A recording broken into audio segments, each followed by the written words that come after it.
Bom dia, boa tarde, boa noite, galera. Sejam bem-vindos ao canal QAB. E hoje nós iremos continuar a nossa aula sobre o estoicismo e as suas raízes. Hoje nós iremos falar sobre Fédon e Euclides. Deixa eu só arrumar aqui. Pronto, agora sim, a gente vai começar. Então a gente falou na aula anterior sobre Aristipo, que foi o começo da putaria cirenaica. Falamos sobre Antístenes, que era o negócio de fugir das coisas tudo, era o verdadeiro sigma da época. E hoje nós vamos falar sobre Euclides de Megara.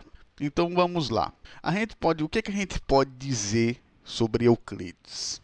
Euclides ele pegou a parte mais teológica de Sócrates e juntou com as putarias de Parmênides, daquele negócio de ser e não ser, todas aquelas putarias do monismo, que a gente já conhece, que virou depois um movimento eclético, do movimento eclético virou uma putaria do caralho, e aconteceu que os sofistas deitaram e rolaram em cima deles. E aí surgiu o movimento sofista por causa dessas putarias, que começou com Parmênides. E depois virou um movimento eclético que virou uma putaria do caralho. E é isso que aconteceu. Vamos continuar.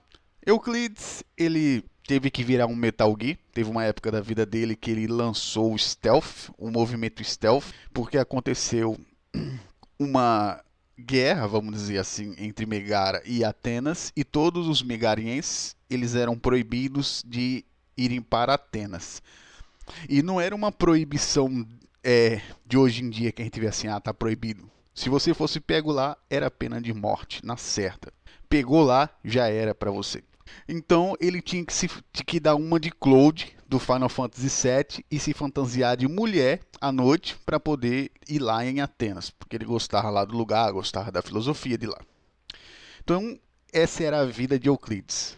Ele era o Claude, lá na época, se fantasiava de mulher para poder entrar de noite lá, porque ele gostava da cidade de Atenas, mas como estava tendo guerra, aí isso aconteceu.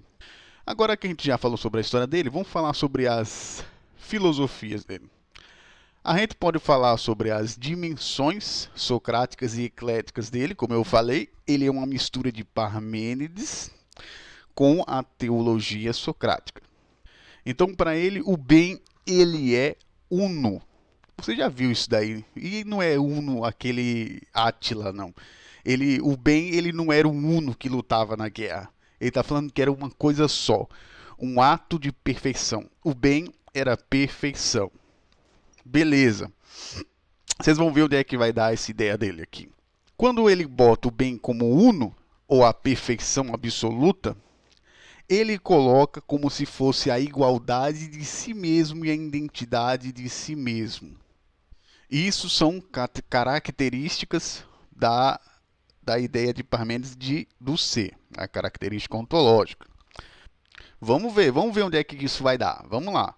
Aí ele fala que isso é a perfeição. Ele dizia, por exemplo, que todo tipo de virtude, por exemplo, conhecimento, inteligência, sabedoria, tudo isso que é tido como uma virtude, era formas de Deus, formas de perfeição. Essa era a ideia dele. E a virtude, ela é bem. Logo, a virtude é o bem. Então, essa é a estrutura lógica que ele fez. O bem começou de bem como uma unidade. O ser precisa ser bem.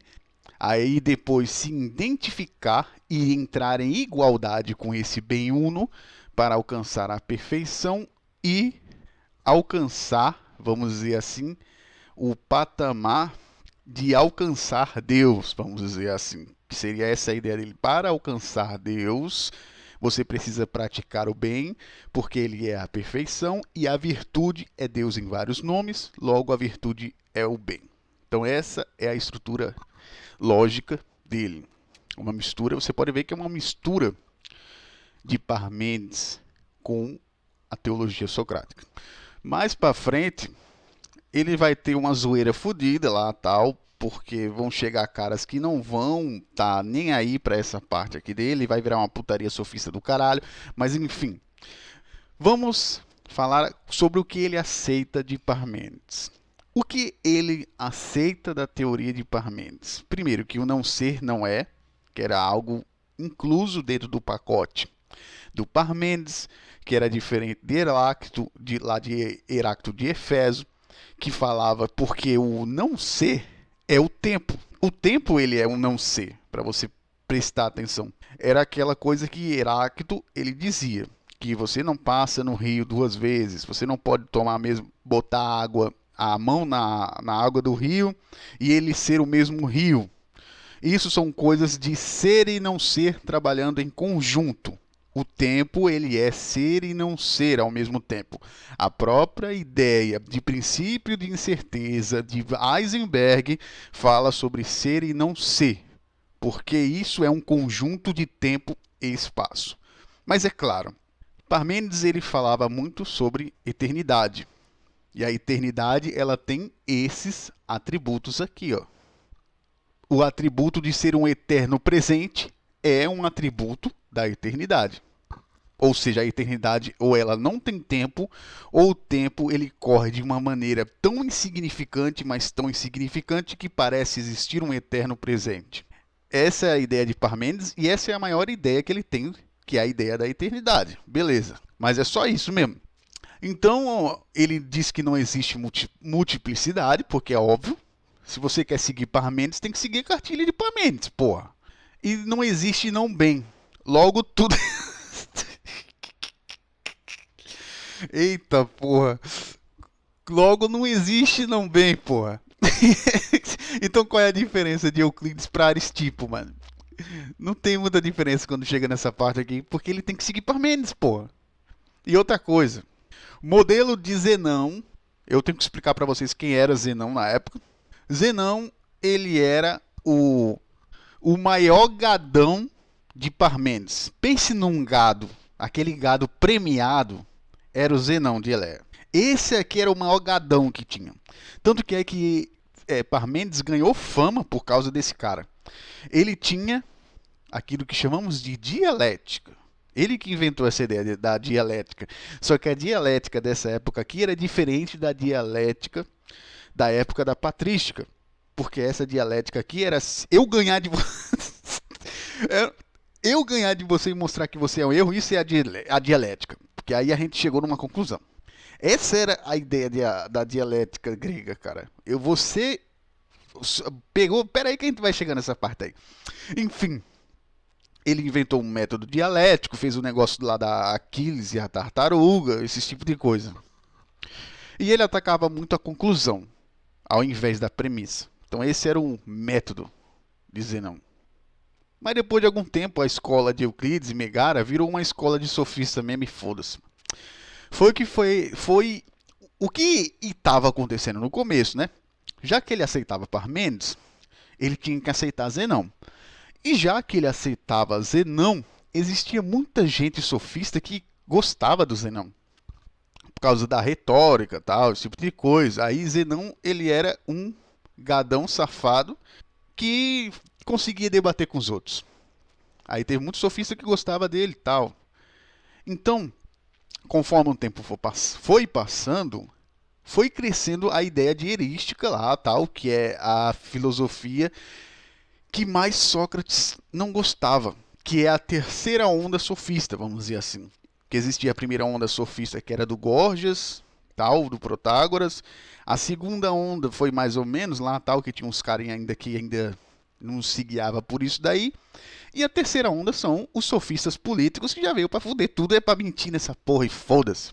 Pra que seguir o raciocínio lógico se eu posso mentir com a heurística, com uma verdade que não é verdade, e os outros vão acreditar. Então, com o tempo, a escola de Megara foi se tornando uma escola sofista, que era isso que se importava mesmo. Aí, o método de Euclides era um pouquinho diferente de Zenão, porque ele falava que purifica os erros e a infelicidade do erro. Então, a dialética, para ele, era você mostrar que o cara estava errado, e você está purificando ele dos erros, e a infelicidade que ele caiu no erro vai se mostrar para ele. É isso, você está errado, mano. E eu estou purificando você, mano. É essa a ideia que eles tinham de dialética. A dialética é você vencer os outros. É uma ideia completamente diferente do que a gente tem hoje sobre dialética, sobre método dialético. É importante frisar isso. E para terminar, a gente vai falar também sobre o Phaedon. Porque o Phaedon ele seguiu um pouquinho dessas ideias aí. Ele era um eupátrida, antes de tudo. Ele era meio loucão das ideias. Daí é bom falar sobre isso daí. Ele só caiu em graça com Platão. E tem muita gente que diz que Phaedon ele é um símbolo, uma simbologia, tá ok? Só que ele caiu nas graças, se for verdade, se ele existiu, ele caiu nas graças de Platão porque era paga-pau também, era um gadão do Platão, pô. Ele era super gado do Platão. Aí por isso que Platão, já que esse cara aqui tá lambendo minhas bolas, eu vou escrever um livro sobre ele aqui, porque ele já lambeu demais aqui. Ele perdeu terras, que antigamente ele era um sangue azul, vamos dizer assim. Aí como ele perdeu a pátria dele lá, que destruiu tudo, aí ele veio com putaria de fisiognominia, que é você, através da feição da pessoa, você saber se ela é moral ou não. É uma loucura, cara, isso daí, mas hoje em dia a gente não pode dizer que isso é pseudociência. Não, isso aqui é super certo. Tá ok. Por que não bota logo tudo como ciência nessa porra, mano? É tudo ciência, vai. Pra que existe método científico? Não precisa existir método científico, porque tudo é pseudociência. Vamos botar logo tudo. Tudo é ciência nessa porra, mano. Hoje em dia é assim. Hoje em dia, tudo aquilo que você vê é ciência. Porque a ciência ela não é algo que seguiu um método científico. Ciência é algo que você pode provar. Meu Deus do céu, mano. Tem caba que nunca estudou metodologia científica de pesquisa, mano. E é foda, mano. Mas deixa isso pra lá. Então ele era desse jeito aí. Principalmente ele disse que Sócrates ele era imoral pelo rosto dele. Foi isso que ele disse da primeira vez que viu Sócrates. Aí depois ele desistiu disso daí e resolveu lamber as botas de Sócrates e depois lamber as botas de Platão. Ele fundou a escola de Elida. Ele disse que o Logos é a onipotência, que é o saber absoluto, é o Logos. O conhecimento ele pode mudar a vida moral da pessoa, então você precisa conhecer para mudar a sua vida moral. E depois disso daí tudo foi para o inferno, tudo foi por água abaixo, porque a escola de Elida virou uma repartição da escola de Megara. Então virou tudo sofista no final das contas aí e tudo foi pro inferno. E por hoje é só, galera. Espero que vocês tenham gostado do vídeo e até a próxima.